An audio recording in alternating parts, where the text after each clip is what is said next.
Wow. Hi ಎಲ್ಲರಿಗೂ. ಸಂಜೆ ಹೊತ್ತಿಗೆ ಏನಾದರೂ ಸ್ಪೆಷಲ್ ದೋಸೆ ತಿನ್ನಲಿಕ್ಕೆ ಮನಸ್ಸಾದಾಗ ಈ ರೀತಿ ಒಮ್ಮೆ ಟೊಮೆಟೊ ದೋಸೆಯನ್ನು ಮಾಡಿ ನೋಡಿ, ತುಂಬ ರುಚಿಯಾಗಿರುತ್ತೆ. 5-10 ನಿಮಿಷದಲ್ಲಿ ಇದನ್ನು ಮಾಡ್ಬೋದು. ಬನ್ನಿ ಇದನ್ನು ಯಾವ ರೀತಿ ಮಾಡೋದು ಅಂತ ಇವತ್ತಿನ ವಿಡಿಯೋದಲ್ಲಿ ನೋಡುವ. ಟೊಮೆಟೊ ದೋಸೆ ಮಾಡಲಿಕ್ಕೆ ನೋಡಿ 3 ಟೊಮೆಟೊವನ್ನು ನಾನು ತಗೊಂಡಿದ್ದೇನೆ. ಮೊದಲಿಗೆ ಇದರದೊಂದು ಪೇಸ್ಟನ್ನು ಮಾಡುವ. ಇದನ್ನು ಮಿಕ್ಸಿ ಜಾರಿಗೆ ಹಾಕ್ತಾ ಇದ್ದೀನಿ. ಜೊತೆಗೆ 3 ಬ್ಯಾಡಗಿ ಮೆಣಸನ್ನು ಕೂಡ ಹಾಕ್ತಾ ಇದ್ದೀನಿ. ಹಾಗೆ 1/2 ಇಂಚಷ್ಟು ಶುಂಠಿಯನ್ನು ಹಾಕ್ತಾ ಇದ್ದೀನಿ. ಈಗ ಇದನ್ನು ರುಬ್ಬಿ ತರ್ತೇನೆ. ಒಳ್ಳೆ ಒಂದು ಪೇಸ್ಟ್ ಮಾಡಿದರೆ ಆಯಿತು. ಅವಶ್ಯಕತೆ ಇದ್ದರೆ ಮಾತ್ರ ಸ್ವಲ್ಪ ನೀರು ಹಾಕಿದರೆ ಆಯಿತು. ನೋಡಿ, ನೈಸಾಗಿ ರುಬ್ಬಿ ತಂದಿದ್ದೇನೆ. ಕಲರ್ ತುಂಬ ಚೆನ್ನಾಗಿ ಬಂದಿದೆ, ಬ್ಯಾಡಗಿ ಮೆಣಸು ಹಾಕಿದ್ದೇನಲ್ಲ ಹಾಗೆ. ನಿಮಗೆ ಇಷ್ಟ ಇಲ್ಲ ಅಂದರೆ ಖಾಲಿ ಟೊಮೆಟೊವನ್ನು ಮಾತ್ರ ಪೇಸ್ಟ್ ಮಾಡಿ ಕೂಡ ನೀವು ತರ್ಬೋದು. ಈಗ ಇದಕ್ಕೆ ನಾನು 1.5 ಕಪ್ಪಷ್ಟು ಅಕ್ಕಿ ಹಿಟ್ಟನ್ನು ಹಾಕ್ತಾ ಇದ್ದೀನಿ. ಹಾಗೆ 4 ಟೇಬಲ್ ಚಮಚದಷ್ಟು ಚಿರೋಟಿ ರವೆಯನ್ನು ಹಾಕ್ತಾ ಇದ್ದೀನಿ. ಇದು ಹಾಕೋದ್ರಿಂದ ದೋಸೆ ಒಳ್ಳೆ ಕ್ರಿಸ್ಪಿಯಾಗಿ ಬರುತ್ತೆ. 1 ಈರುಳ್ಳಿಯನ್ನು ಚಿಕ್ಕ ಚಿಕ್ಕದಾಗಿ ಕಟ್ ಮಾಡಿ ಹಾಕ್ತಾ ಇದ್ದೀನಿ. ನಿಮಗೆ ಇಷ್ಟ ಇರುವಂಥ ತರಕಾರಿಯನ್ನು ಇಲ್ಲಿ ಹಾಕ್ಬೋದು, ಯಾವುದೇ ಸೊಪ್ಪನ್ನು ಸಹ ಹಾಕ್ಬೋದು. ಇಲ್ಲಿ ಸ್ವಲ್ಪ ಕೊತ್ತಂಬರಿ ಸೊಪ್ಪು, ಕ್ಯಾರೆಟ್ ಬೇಕಿದ್ರೆ ಕ್ಯಾರೆಟ್ ಕೂಡ ಹಾಕ್ಬೋದು, ಬೀಟ್ರೂಟ್ ಕೂಡ ಹಾಕ್ಬೋದು ಗ್ರೇಟ್ ಮಾಡಿ. ರುಚಿಗೆ ತಕ್ಕಷ್ಟು ಉಪ್ಪು, ಸ್ವಲ್ಪ ನೀರು ನೋಡ್ಕೊಂಡು ಹಾಕಿದರೆ ಆಯಿತು. ಒಮ್ಮೆ ಮಿಕ್ಸ್ ಮಾಡುವ.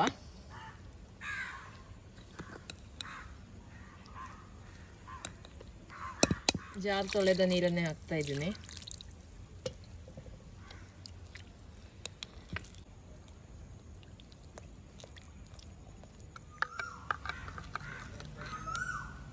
ನೋಡಿ, ಈ ಥರ ತೆಳುವಾಗಿ ಹಿಟ್ಟನ್ನು ರೆಡಿ ಮಾಡಿದರೆ ಆಯಿತು. ನೋಡಿ, ನೀರು ದೋಸೆ ನಾವು ಯಾವ ರೀತಿ ಮಾಡ್ತೇವೆ ನೋಡಿ, ಅದೇ ರೀತಿ ಈ ಹದದಲ್ಲಿ ಇರಬೇಕು, ಪೋರಿಂಗ್ ಕನ್ಸಿಸ್ಟೆನ್ಸಿ.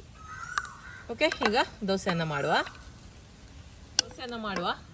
ಕಾವಲಿ ಒಳ್ಳೆ ರೀತಿಯಲ್ಲಿ ಬಿಸಿ ಆಗಬೇಕು.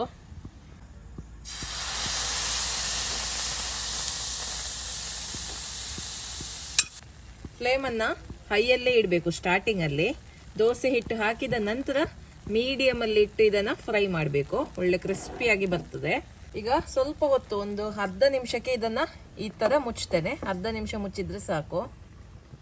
ಈಗ ಇದರ ಮುಚ್ಚಳವನ್ನು ತೆಗೆದು ಬಿಡುವ. ಜಾಸ್ತಿ ಹೊತ್ತು ಇಡೋದು ಬೇಡ ಮುಚ್ಚಳ. ಈಗ ನೋಡಿ, ಇದು ಸ್ವಲ್ಪ ಡ್ರೈ ಆಗ್ತಾ ಬಂತು. ಸ್ವಲ್ಪ ಎಣ್ಣೆಯನ್ನು ಹಾಕಿದರೆ ಆಯಿತು. ನೋಡಿ, ಮೇಲ್ಗಡೆಯಿಂದ ತುಪ್ಪ ಹಾಕಿದ್ದು ಕೂಡ ಒಳ್ಳೆಯದಾಗ್ತದೆ. ಸೊ ಎಣ್ಣೆ ಹಾಕಿದ್ದು ಆಯಿತು.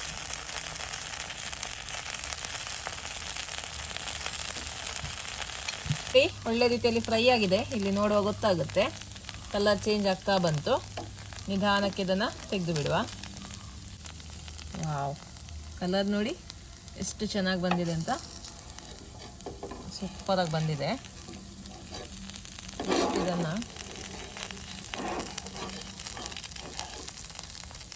ತುಂಬ ಕ್ರಿಸ್ಪಿಯಾಗಿ ಕೂಡ ಬಂದಿದೆ.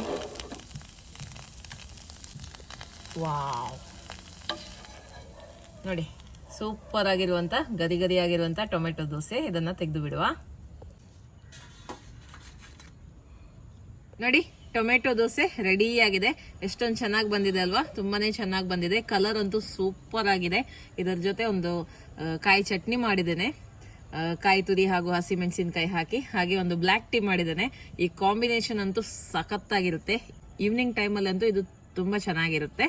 ಓಕೆ, ಇನ್ನು ಟೇಸ್ಟ್ ಮಾಡಿ ನೋಡುವ. ವಾವ್, ನೋಡಿ ಟೇಸ್ಟ್ ಮಾಡ್ತಾ ಇದ್ದೀನಿ. ಚಟ್ನಿ ಜೊತೆ ಅಂತೂ ಸೂಪರ್ ಆಗುತ್ತೆ. ಟೇಸ್ಟ್ ಮಾಡ್ತಾ ಇದ್ದೀನಿ.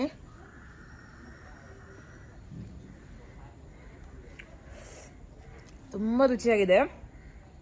ಈವ್ನಿಂಗ್ ಟೈಮಿಗಂತೂ ತುಂಬ ಚೆನ್ನಾಗಿರುತ್ತೆ. ಬೆಳಗಿನ ಬ್ರೇಕ್ಫಾಸ್ಟಿಗೂ ಸೈ, ಸಂಜೆ ಟೀ ಟೈಮಿಗೂ ಆಗುತ್ತೆ. ಇದು ತುಂಬ ಚೆನ್ನಾಗಿದೆ. ಫ್ಲೇವರ್ಫುಲ್ ಆಗಿದೆ. ಮಕ್ಕಳಿಗಂತೂ ತುಂಬ ಇಷ್ಟ ಆಗುತ್ತೆ. ಖಂಡಿತವಾಗ್ಲೂ ಇವತ್ತೇ ಈ ರೆಸಿಪಿನ ನೀವು ಟ್ರೈ ಮಾಡಿ ನೋಡಿ. ಮತ್ತೆ ನಿಮ್ಮ ಅಭಿಪ್ರಾಯವನ್ನು ನನಗೆ ತಿಳಿಸಿ. ಓಕೆ, ಬಾಯ್.